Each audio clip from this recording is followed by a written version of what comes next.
ఇటీవల కావలి పట్టణంలో ముసునూరు గిరిజన కాలనీ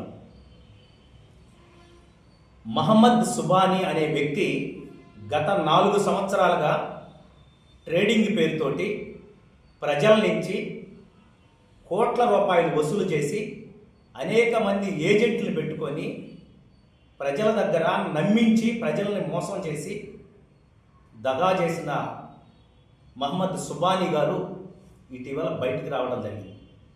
అందరికీ తెలుసు, ఆంధ్రప్రదేశ్లో కావలిలో ఈరోజు మనీ స్కీమ్ పేరిట సుమారుగా 100 కోట్ల రూపాయలు పెద్ద స్కామ్ జరిగింది.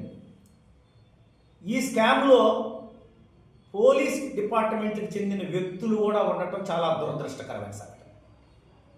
ఎందుకంటే ప్రజలని అన్ని విధాలు ఆలోచించే, రక్షించే, అందరికీ సపోర్టెడ్గా ఉండే వ్యక్తులు కొంతమంది కానిస్టేబుల్స్ దీనిలో పార్టిసిపేషన్ చేసి వాళ్ళే చేస్తున్నారు కాబట్టి ఇది చాలా గ్యారంటీ ఉంటుందనే ఒక ఉద్దేశంతో కావలి పట్టణ ప్రజలు